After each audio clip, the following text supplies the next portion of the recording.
पढ़ लो पढ़ लो।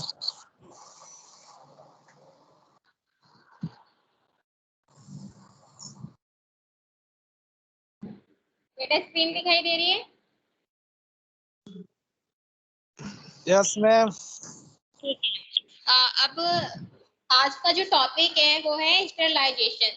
तो आज मैं तुम्हें बताऊंगी कि स्टेरिलाइजेशन क्या चीज है, उसे क्यों करते हैं और मेडिकल पर्पस क्या है इसका। ठीक है, तो आज हम स्टेरिलाइजेशन पढ़ेंगे।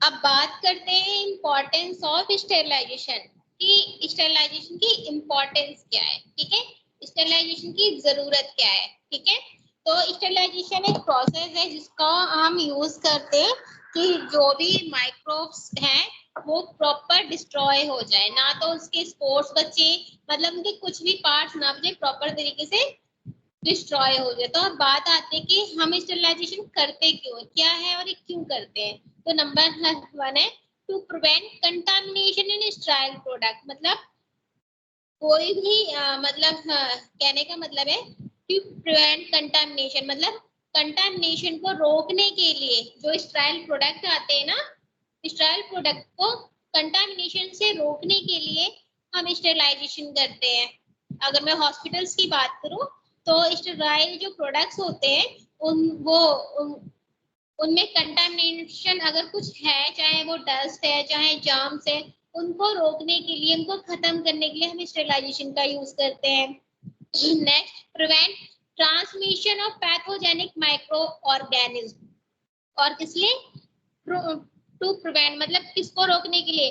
Transmission of pathogenic. पैथोजेनिक का मतलब है डिजीज करने वाले माइक्रो ऑर्गेनिज्म। ठीक है, तो डिजीज कॉज करने वाले माइक्रो ऑर्गेनिज्म की ट्रांसमिशन को रोकने के लिए हम स्टेरिलाइजेशन का यूज करते हैं। क्यों?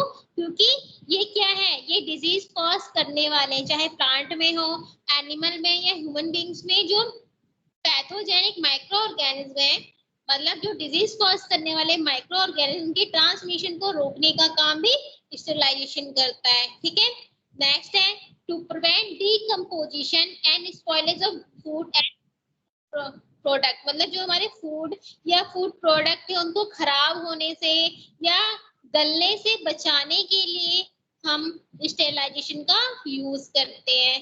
नेक्स्ट है to prevent the contamination of unwanted microbes in pure culture. मतलब और जैसे कि प्योर कल्चर, जैसे माइक्रो लैब होती है ना, तो वहां पे हम प्योर कल्चर किसी चीज को जनरेट करना है, कुछ ग्रोथ करनी, तो उनमें से भी हम अनवांटेड माइक्रोब्स को हटाने के लिए हम स्टेरिलाइजेशन का यूज करते हैं, ताकि जो हमारा माइक्रोबायोलॉजी का जो एक्सपेरिमेंट हो वो प्रॉपर वर्क कर सके और हमें जो रिसर्च स्टडी है वो प्रॉपर इंफॉर्मेशन मिले विदाउट किसी के रिस्ट्रिक्शन के बगैर। ठीक है, नेक्स्ट है to prevent unwanted microbial contamination in antibiotic. अब जो आते हैं हमारे एंटीबायोटिक हो, एंजाइम्स हो, विटामिन हो, फर्मेंटेशन या अदर इंडस्ट्री जो प्रोसेस है उसमें कंटामिनेशन, माइक्रोबियल कंटामिनेशन को रोकने के लिए हम स्टेरिलाइजेशन का यूज करते हैं। नेक्स्ट है to prevent contamination in aseptic area instrument which are used in preparation of sterile doses from sterile testing। मतलब कहने का मतलब है कि जो हमारे aseptic एरिया है या हमारे जो इंस्ट्रूमेंट है, नॉर्मल सी बात करो हॉस्पिटल में हमारे aseptic एरियाज होते हैं, इंस्ट्रूमेंट होते हैं, तो उनमें भी कंटामिनेशन को रोकने के लिए हम स्टेरिलाइजेशन का यूज करते हैं। बेटा समझ में आया इतना? Yes ma'am. अब आते हैं डेफिनेशन। अब हमारा जो स्टेरिलाइजेशन है ना, ये एसेप्सिस टेक्निक होती है, उसमें बहुत सारी वर्ड होते हैं, तो उनकी हमें डेफिनेशन पता होनी चाहिए कि किस किस की क्या क्या डेफिनेशन है। जैसे कि हमने सुना है स्टेरिलाइजेशन क्या है, डिसइंफेक्शन क्या है, डिसइंफेक्टेंट क्या होता है, एंटीसेप्टिक्स क्या होती है, एसेप्सिस क्या है, ये बैक्टीरियाइडल या एजेंट या जर्मिसाइड्स क्या होते हैं। ठीक है, तो इनके बारे में एक अलग अलग डेफिनेशन दी गई है। तो उस डेफिनेशन जो इम्पोर्टेंट टर्म्स है उनके बारे में हम बात करते हैं। तो बात करते सबसे पहले हम स्टेरिलाइजेशन। स्टेरिलाइजेशन होता क्या है, ठीक है। तो इसमें लिखा है ना, it is a process by which articles, surface या medium is made free of all microorganisms either in vegetative या form। कहने का मतलब है कि हमारे कोई भी आर्टिकल्स हो गए, किसी भी चीज की सरफेस होगी या कोई भी मीडियम है, उसको माइक्रो ऑर्गेनिज्म से फ्री कर देना, मतलब माइक्रो ऑर्गेनिज्म को मार देना, चाहे वो वेजिटेटिव प्रोसेस में हो या उनके स्पोर फॉर्म में। मतलब अगर वो वेजिटेटिव स्टेट में तो भी वो किल हो जाए, अगर उनके छोटे छोटे स्पोर्स भी हैं वो भी किल हो जाए, मतलब कंप्लीट माइक्रो ऑर्गेनिज्म को खत्म कर देना, ठीक है। वही हमारा स्टेरिलाइजेशन प्रोसेस है। समझ में आया बेटा? किसी को यस डाउट? मैम। समझ में आया? तो स्टेरिलाइजेशन में हम स्पोर्स को भी नहीं छोड़ते, स्पोर्स को भी मार देते ताकि वो ग्रोथ ना कर सके, ठीक है। अगर हम स्पोर्स को छोड़ देंगे वो फिर ग्रोथ कर जाएंगे, इसलिए हम इसमें स्पोर्स को भी खत्म कर देते ताकि वो ग्रोथ ना कर सके। तो वो हमारी टर्म हो गई स्टेरिलाइजेशन, ठीक है। अब हम बात करते हैं डिसइंफेक्शन। डिसइंफेक्शन, ठीक है, ये भी थोड़ा सा मिलता जुलता है लेकिन ये कुछ अलग प्रोसेस है। तो ये इसमें है, it is a process of destruction of all pathogens या organism capable of producing infection in living cells but not necessarily spores। कहने का मतलब है डिसइंफेक्शन वो प्रोसेस है जिसमें हम उन माइक्रो ऑर्गेनिज्म को किल कर दें जो डिजीज कॉज करती है, मतलब इन्फेक्शन कॉज करने वाले, डिजीज कॉज करने वाले पैथोजन को डिस्ट्रक्ट कर देना, खत्म कर देना, यही हमारा डिसइंफेक्शन है। लेकिन इसमें पैथोजन तो खत्म हो जाएंगे लेकिन स्पोर्स खत्म नहीं होंगे। समझ में आया बेटा? समझ में आया? Yes ma'am. एग्जाम्पल के तौर पे जैसे हम घर में ये डिटॉल यूज करते हैं ना,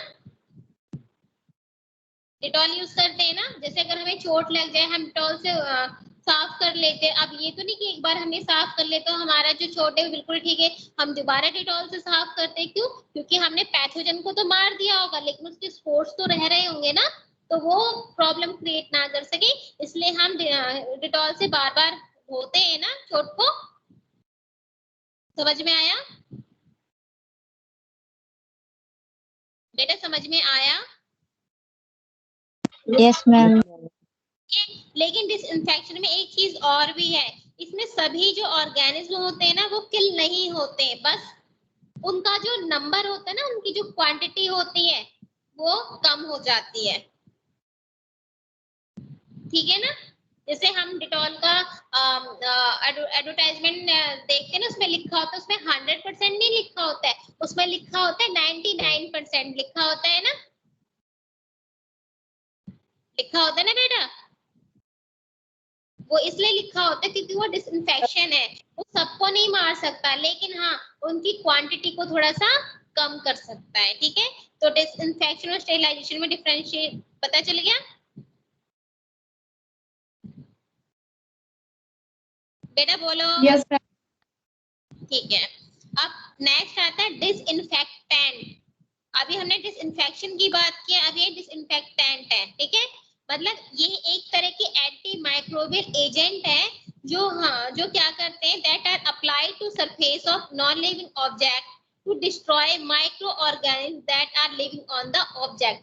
अब हम डिसइंफेक्टेंट की बात करते हैं। नॉर्मल सी हम घर में लाइजोल यूज करते हैं ना, फिनाइल यूज करते हैं ना, ठीक है। तो जो डिसइंफेक्टेंट वो एजेंट होते हैं जो हम नॉन लिविंग सरफेस पे यूज करते हैं। जैसे हम मान लो घर में लाइजॉल का पोछा लगवाते हैं, ठीक है, डिटॉल से कपड़े धुलवाते हैं, या कह लो हम ये फिनाइल यूज करते हैं। ये क्या है? डिसइंफेक्शन है। ये नॉन लिविंग ऑब्जेक्ट पे हम अप्लाई करते हैं ताकि उस पे अगर कोई माइक्रो ऑर्गेनिज्म है वो क्या हो जाए, मर जाए, ठीक है। ठीक है, समझ में आया? फिर से बोलो। Yes ma'am. ठीक, अब नेक्स्ट आता है एंटीसेप्टिक। एंटीसेप्टिक तो बचपन से सुने होंगे, ठीक है। तो एंटीसेप्टिक क्या होता है? एंटीसेप्टिक एक केमिकल होता है जो हम लिविंग टिश्यू पे अप्लाई करते हैं, जिससे इन्फेक्शन जो है ना वो क्या हो जाए, रुक जाए, उनकी ग्रोथ रुक जाए। नॉर्मल सी बात है, अगर हमें चोट लगी है या किसी को मान लो पिंपल्स आ रहे हो, चोट लगी है, तो हम क्या करते हैं, एंटीसेप्टिक क्रीम यूज करते हैं ना, ताकि जो हमारी चोट है वो जल्दी से जल्दी ठीक हो जाए, है ना। तो एंटीसेप्टिक होती है वो हम लिविंग ऑर्गेनिज्म यूज करते हैं। समझ में आया? मेरा समझ में आया? ठीक है। अब नेक्स्ट आता है asepsis। asepsis भी एक तरीके की टेक्निक है जिसका हम यूज करते हैं इन्फेक्शन को रोकने के लिए या खत्म करने के लिए, जो हम asepsis टेक्निक का यूज करते हैं। समझ में?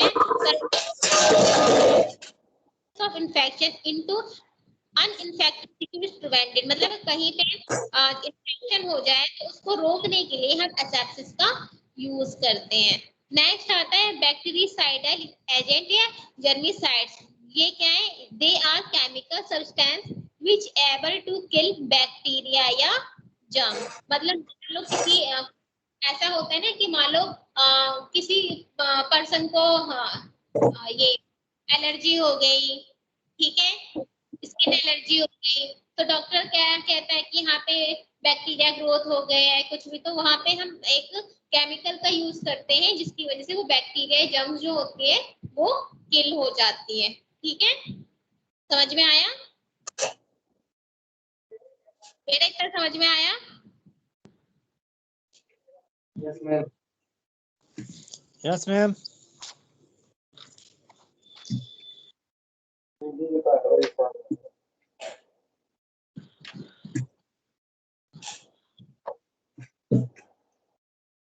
अब आते हैं नेक्स्ट स्लाइड पे,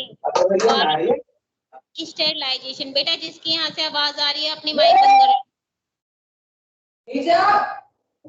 बेटा आवाज बंद कर, माइक बंद कर दो।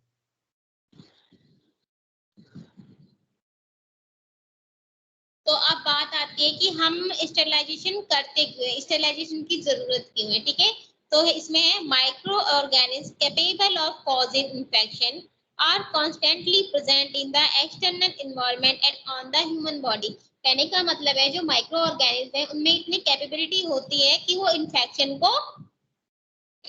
क्रिएट कर सके, कॉज कर सके। ठीक है, और ये हमारे एक्सटर्नल एनवायरनमेंट में भी प्रेजेंट हो सकते हैं और हमारे ह्यूमन बॉडी पे भी प्रेजेंट हो सकते हैं। समझ में आया बेटा? समझ में आया बेटा? समझ में आया इतना? यस मैम बिल्कुल। ठीक है, नेक्स्ट आता है micro organism are responsible for contamination and infection.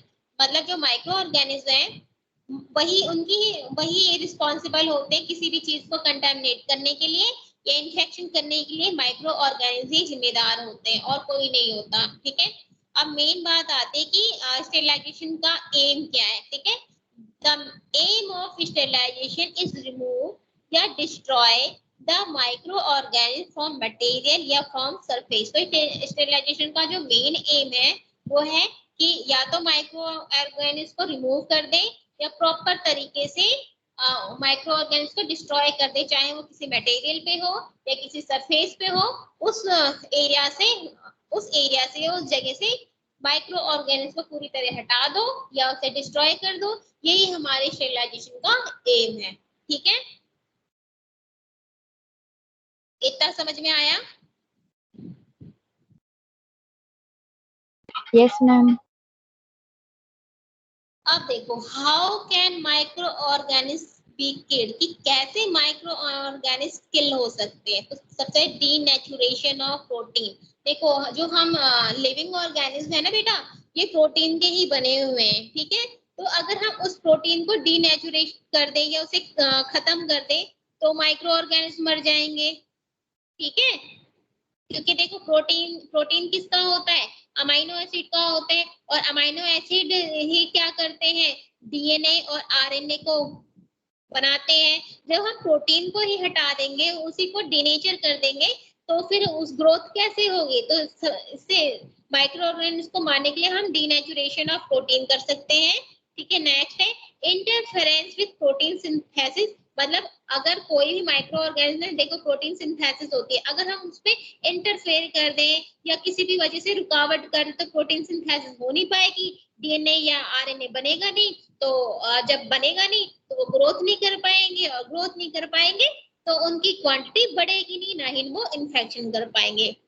Next है interruption of DNA synthesis and repair, और कैसे कर सकते हैं, उनकी डीएनए सिंथेसिस में इंटरप्शन करके, ये रिपेयरिंग में इंटरप्शन करके हम माइक्रो ऑर्गेनिज्म को किल कर सकते हैं। नेक्स्ट है ऑक्सीडेटिव डैमेज ऑफ सेल्स, मतलब जो माइक्रो ऑर्गेनिज्म के जो सेल्स है उनको ऑक्सीडेटिव से क्या कर देना, डैमेज कर देना। नेक्स्ट है डिस्ट्रप्शन ऑफ सेल मेम्ब्रेन, और जो हमारे माइक्रो ऑर्गेनिज्म के जो सेल मेम्ब्रेन है उसको डिस्ट्रप्ट कर देना। तो ऐसे हम करके हम माइक्रो ऑर्गेनिज्म को किल कर सकते हैं, ठीक है। जैसे कि इस तरह को दिखाई दे रहा है ना, ये देखो ये है हमारा प्रोटीन, अब हमने इसको हीट दी तो ये डीनेचर्ड प्रोटीन में कन्वर्ट हो गया, ठीक है। अब बात आती है factor that influence efficacy of disinfection या स्टेरिलाइजेशन के, ऐसे कौन कौन से फैक्टर हैं जो मतलब अफेक्ट करते हैं स्टेरिलाइजेशन में। तो इसमें है कांटेक्ट टाइम, कि कितना कांटेक्ट टाइम रहा है, फिजियोकेमिकल एनवायरनमेंट कितना रहा है, प्रेजेंस ऑफ ऑर्गेनिक मटेरियल कैसा है, टेम्परेचर कितना है, टाइप्स ऑफ माइक्रो ऑर्गेनिज्म कौन सा है, नंबर ऑफ माइक्रो ऑर्गेनिज्म कितने हैं, और मटेरियल कंपोजिशन कैसा है। तो ये जो फैक्टर्स है वो इन्फ्लुएंस करते हैं, हमारे स्टेरिलाइजेशन एफिकेसी को इन्फ्लुएंस करते हैं।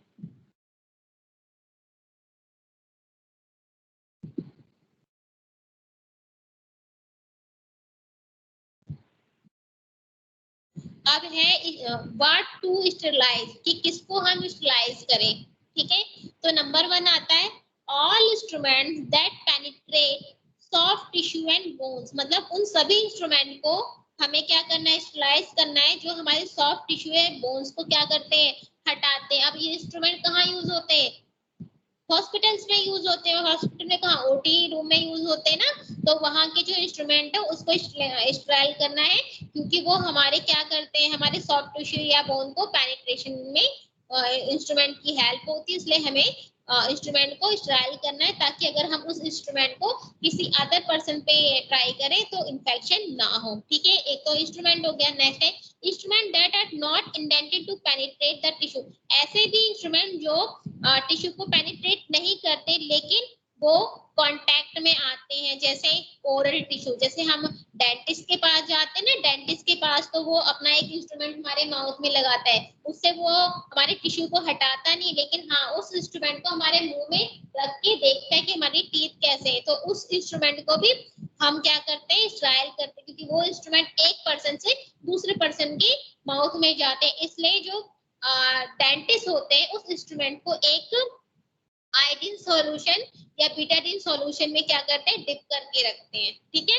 नेक्स्ट है if the sterilisation procedure may damage the instrument, then sterilization can be replaced by disinfection procedure. अगर मान लो कोई ऐसा इंस्ट्रूमेंट है जो स्टेरिलाइजेशन से क्या हो जाए, डैमेज हो जाए, तो उस केस में हम स्टेरिलाइजेशन को रिप्लेस करके डिसइंफेक्शन प्रोसीजर का यूज करते हैं। इतना समझ में आया बेटा, बोलो इतना समझ में आया? Yes ma'am. ठीक है। Yes ma'am. अब बात आती है मेथड ऑफ स्टेरिलाइजेशन, ठीक है। अब देखो मेथड ऑफ स्टेरिलाइजेशन, कहीं कहीं 2 टाइप के स्टेरिलाइजेशन दिए होंगे, कहीं कहीं 3 टाइप के स्टेरिलाइजेशन दिया होगा, ठीक है। अगर तुम स्टेरिलाइजेशन की टाइप ढूंढोगे तो मेरा कहीं कहीं होंगे कि स्टेरिलाइजेशन के 2 टाइप से, कहीं होंगे 3 टाइप से। लेकिन मैं एक चीज और बता दे रही हूँ, जो हमारे जो 3 टाइप है उसमें हम फिजिकल मेथड, केमिकल मेथड और मैकेनिकल मेथड पढ़ते हैं, अगर 3 टाइप है। लेकिन अगर हम कहीं टू टाइप्स पढ़ते हैं तो उसमें फिजिकल मेथड और केमिकल मेथड होते हैं, लेकिन जो मैकेनिकल मेथड जो छूट गया है उसको कहीं कहीं फिजिकल मेथड के अंदर ही इन्वॉल्व कर लिया जाता है। समझ में आया? मैम एक बायोलॉजिकल मेथड भी तो होता है। बेटा उसकी हम बाद में बात करेंगे, पहले नॉर्मली बताओ ये समझ में आया कि नहीं? आ गया मैम। क्या आया? Yes ma'am. क्या समझ में आया पहले ये बताओ बेटा, क्या समझ में पहले ये बताओ। मैं दोबारा बोल रही हूँ बेटा, कहीं कहीं जो स्टेरिलाइजेशन की जो टाइप्स होते हैं ना वो टू टाइप शो करेगा, फिजिकल मेथड या केमिकल मेथड, और कहीं कहीं स्टेरिलाइजेशन के थ्री टाइप्स शो करेगा, physical method, chemical method and mechanical method. ठीक है, तो जो ऐसा नहीं है कि वो भी गलत है, वो भी सही है, लेकिन ऐसा नहीं कि जो टू टाइप्स बताया है वो भी गलत है, नहीं बिल्कुल नहीं, क्योंकि इसमें जो मैकेनिकल मेथड है ना वो फिजिकल मेथड के अंडर ले लिया गया है। समझ में आया? ओके।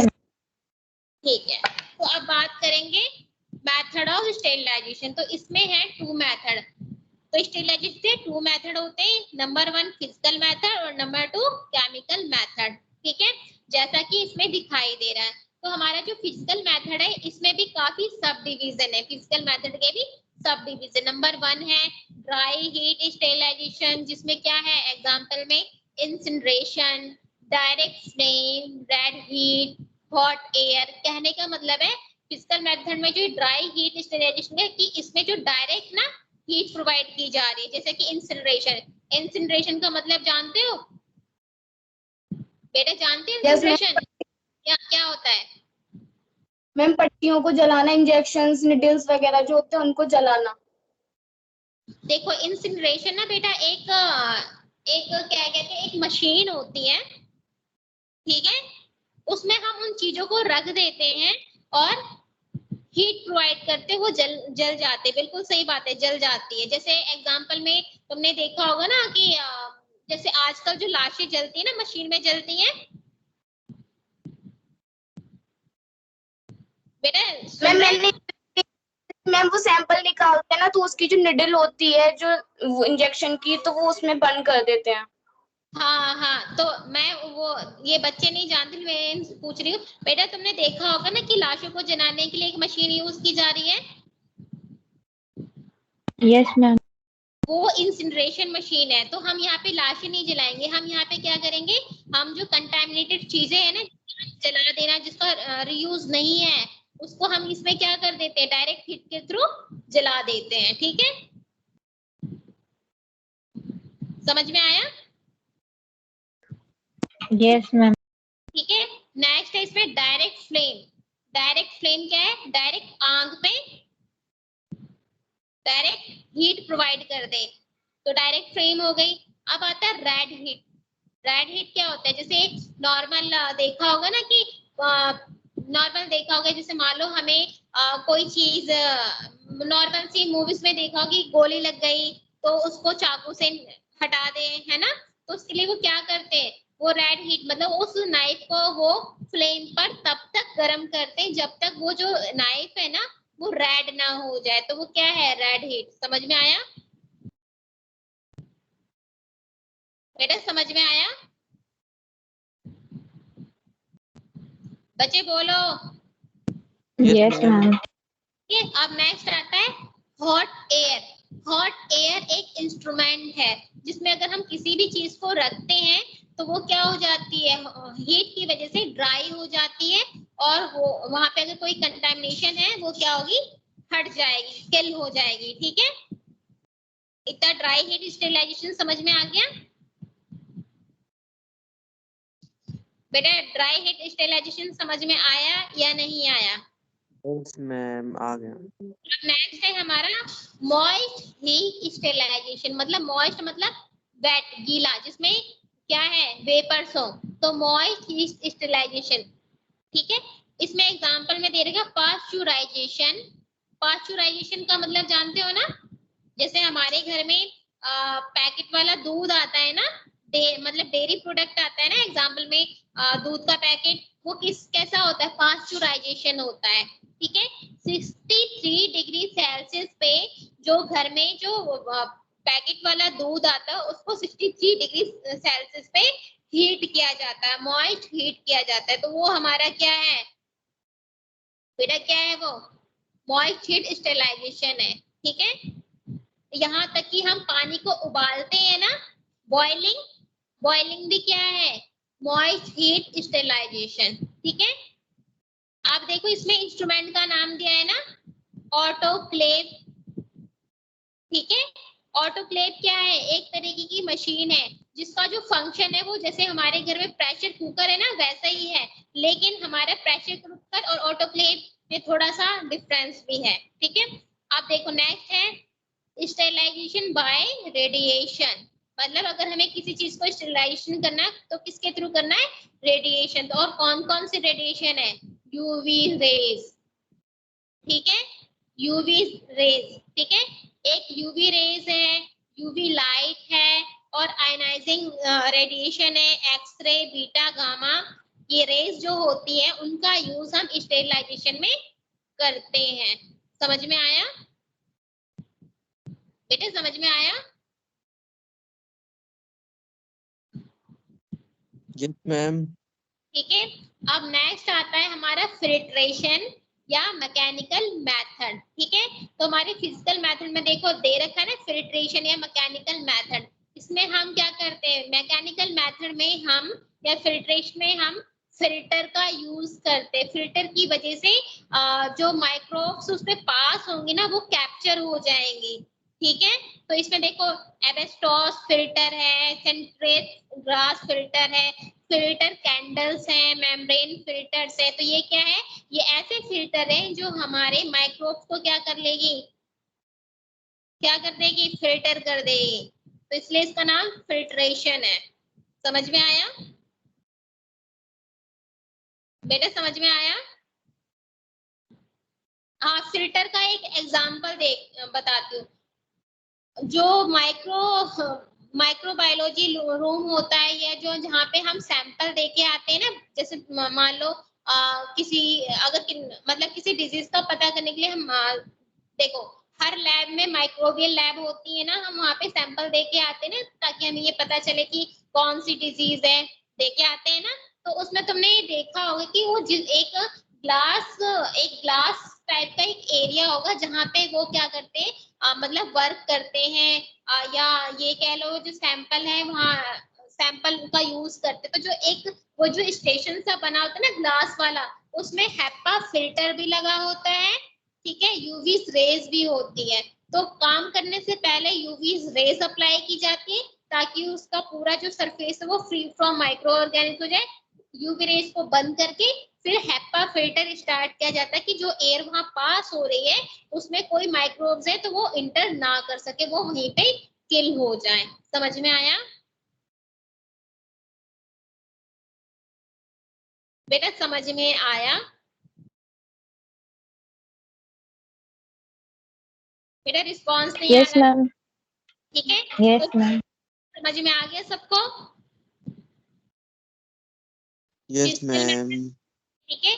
अब नेक्स्ट बात करते हैं केमिकल मेथड, जैसे नाम से ही पता चल रहा है केमिकल होगा, ठीक है। तो केमिकल मेथड को हमने टू टाइप्स में डिवाइड किया है। Number 1 gas sterilisation, number 2 disinfectant, ठीक है। तो जो गैसेस स्टेरिलाइजेशन है इसमें हम गैस का यूज करते हैं, इसमें हमारे इथिलीन ऑक्साइड गैस होंगी, फॉर्मेल्डिहाइड होंगी, बीटा प्रोपीलैक्टोन, ये सारे क्या है गैसेस स्टेरिलाइजेशन है जिसके थ्रू हम क्या करते हैं स्टेरिलाइजेशन करते हैं। जैसे मैंने ओटी वालों को इन्फेक्शन कंट्रोल इन ओटी समझाया था, तो पूरे रूम को क्या कर सकते हो, पूरे रूम को अगर हमें स्टेरिलाइज करना है तो हमें उसके लिए गैसेस स्टेरिलाइजेशन की जरूरत होगी, केमिकल की जरूरत होती है ताकि वो पूरे रूम में पूरे सरफेस पे फैल जाए, ठीक है। नेक्स्ट है हमारा स्टेरिलाइजेशन बाय डिसइंफेक्टेंट, इसमें क्या है हम एक केमिकल का यूज करेंगे, केमिकल का यूज करके माइक्रोब्स को किल करेंगे। इतना समझ में आया? Yes ma'am. ठीक।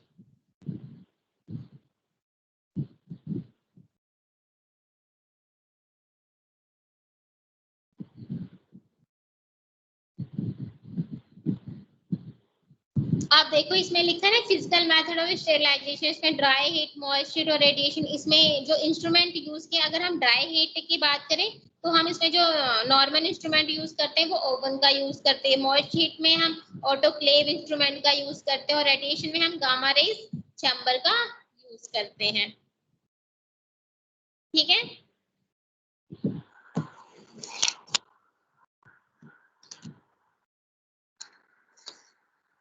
अब बात आता है फिजिकल मेथड। ठीक है, फिजिकल मेथड क्या होता है? तो इसमें involve process by use of physical means, मतलब ऐसा प्रोसेस जिसमें हम फिजिकली किसी चीज का यूज कर रहे हो। ठीक है, and utilization of heat in the presence या in the absence of heat, मतलब और हम हीट का यूटिलाइजेशन कर रहे हैं, यूज कर रहे हैं, चाहे वो अब्सेंस में हो या प्रेजेंस में हो। ठीक है, मॉइस्चर का यूज कर रहे हैं, रेडिएशन का यूज कर रहे हो, मेम्ब्रेन फिल्ट्रेशन मेथड का हम इसमें यूज करें। किस लिए यूज कर रहे हैं? माइक्रोब्स को किल करने के लिए। आप देखो जैसे है ना dry heat sterilisation. Dry heat sterilisation में क्या है? Heat is the most reliable and rapid method of sterilisation. ठीक है, तो हीट जो है ना बहुत रिलायबल है, हम उस पर विश्वास करते हैं, और एक ही रैपिडली मेथड है कि हम स्टेरिलाइजेशन से कर सकते हैं। ठीक है, मैकेनिज्म में है इसमें क्या इसका काम हो सकता है? ये माइक्रोब्स की प्रोटीन को डीनेचुरेशन का काम करता है, ऑक्सीडेटिव डैमेज कर सकता है, टॉक्सिक इफेक्ट कर सकता है of the elevate level of electrolyte. ठीक है, ये किसका है? ये माइक्रोब्स पे ट्राई करना है, हम पे ट्राई नहीं करना है। ठीक है, time required for sterilisation inversely proportional to the temperature to of exposure, मतलब इसमें टाइम की रिक्वायरमेंट होती है, मतलब जितना हम टेम्परेचर बढ़ाएंगे उतना ही ये क्या होगी, इतनी चीजें ये एक्सपोज होंगी।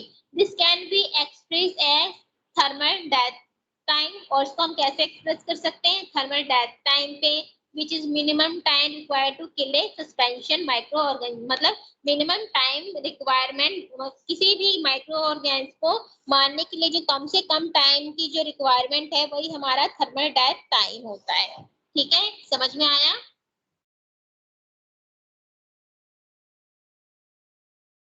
बेटा समझ में आया?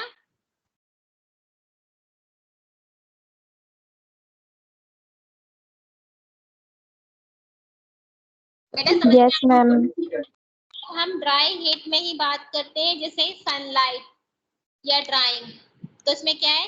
Action primarily due to UV rays, however effect vary due to the place. मतलब नॉर्मल सी बात है, जैसे सर्दियां आ जाती है तो हमारी मम्मियां क्या करती हैं कि घर के जो ब्लैंकेट, रजाई या हमारे गर्म कपड़े होते हैं वो क्या करते हैं? धूप में डालती है ना, ताकि क्या हो जाए, उसमें अगर कोई माइक्रोब्स है वो किल हो जाए। तो इसमें हम सनलाइट या ड्राइंग का यूज करें। तो इसमें क्या है? Natural method of sterilisation of water in tank, server and lake. जैसे नॉर्मल कहीं पानी खट्टा हो जाता है तो जहाँ मतलब चाहे टैंक हो, रिजर्वियर हो या लेक हो, तो वो जो पानी होगा वो सनलाइट के थ्रू क्या हो जाएगा? स्टेरिलाइज हो जाएगा। नॉर्मल बात कर लो, जब गर्मियां आती है तो हमारी जो टंकी का पानी होता है वो बहुत गर्म होता है, तो जब वो गर्म हो जाता है ना तो इससे ये पता चल जाता है कि अगर उसमें कोई माइक्रोब्स होंगे वो किल हो चुके होंगे। ठीक है, नेक्स्ट आता है हमारा हीट।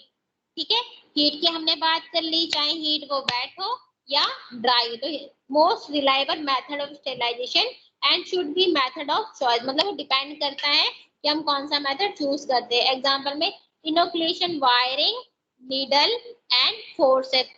नॉर्मल से हम वायर्स, नीडल या फोर्सेप के लिए हीट का ही यूज करते हैं। नेक्स्ट आता है हमारा Fleming. passes over flame without allowing it become red hot, मतलब फ्लेम का मतलब है कि कोई ऐसी चीज हो जो हम फ्लेम से बस थोड़ा पास कर दें, उसे रेड हॉट ना करें, बस किसी भी चीज से उसको थोड़ा सा फ्लेम से पास करना ही हमारी फ्लेमिंग होगी। और इसका ये कहाँ कहाँ यूज होता है? कल्चर ट्यूब का यूज करते हैं, ग्लास स्लाइड हो, स्कार्पल्स हो, निडल्स हो, कवर स्लिप हो, इनके लिए हम फ्लेमिंग का यूज करते हैं। फोर्थ आता है हमारा इंसिनरेशन। इसमें क्या है? Excellent method for rapid destroying material. इसमें जो इन्फेक्टेड चीजें होती है ना उसको तुरंत खत्म करने के लिए हम इंसिनरेशन का यूज करते हैं, जिसमें हम कोई भी चीज का यूज करके उसको जला सकते हैं। तो इसमें क्या है?